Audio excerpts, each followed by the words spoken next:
All right, after a state board slashed pensions for injured officers, a state senator says he wants changes made to the law. Meg Gatto has this follow-up FASE investigation. Senator Troy Carter calls the whole thing disturbing. The last thing you should worry about is how you're going to care for your family. That's his reaction to our story that detailed moves by the Municipal Police Employees Retirement System to slash the pensions of former officers critically wounded in the line of duty. What my staff understand is making overtures to try and figure out what exactly we can do versus what they can do. Amendments 1 and 2 correct an error. But if a legislative remedy is needed, then we can kind of run those traps simultaneously with hopes of getting some resolve. My name is Chris Honor. I am retired from the New Orleans Police Department. We first introduced you to Chris Honor when he spoke at a Board of Trustees meeting last month in Baton Rouge. I got hit by a car going 70 miles an hour. I broke my neck. My hips have been fractured. Both of my legs nearly ripped completely off. Honor is irate over the board's decision to slash his lifetime pension from 100% to just 40%. The board also asked the former NOPD officer to pay back over $200,000 in payments he's already received. The father of 3 calls the decision crippling. I was mad. I was hurt. Better term may be betrayed by the same board members who are elected by us, the members, to take care of us. In February of 2000, a fellow drunk police officer slammed into Honor as he was on the side of the road performing a traffic stop. The force of the crash propelled his body into the windshield of another vehicle. He spent months in the hospital, unable to walk. And I'm telling you, the next thing I know, either on top the hood of a car or on the ground, and I got a guy telling me, hey, you're gonna make it, you're gonna make it. His recovery, grueling.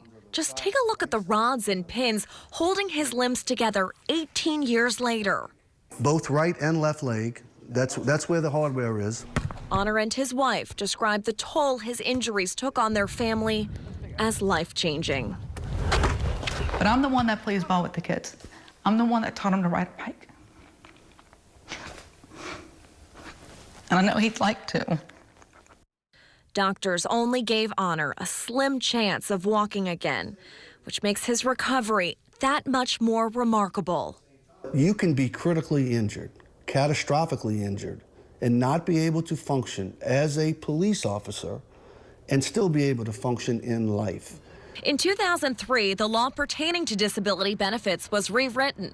It states if someone loses the total use of a limb because of injuries suffered on or after July 1st, 2003, they're eligible for a full pension.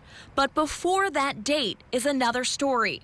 Honor contends although he didn't lose a limb, he can't perform the functions of a police officer. Do we have any further business? At last month's board meeting, Honor's daughter shared her frustration.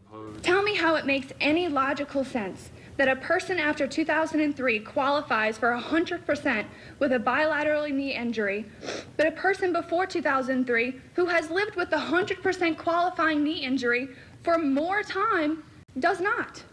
That makes no sense. Honor isn't the only one affected by the law. I would never want nobody to imagine the feeling I had when I got my letter. Former Monroe police officers Paul Brown and Jeff Bales, also both critically injured in the line of duty, received notice their pensions would be slashed to 40%. They disregarded their own doctor's recommendations and took my retirement anyway. It's worrying about if you're going to lose your house or not. And I took a job here in Columbia to try to, offset some of the stuff that I lost.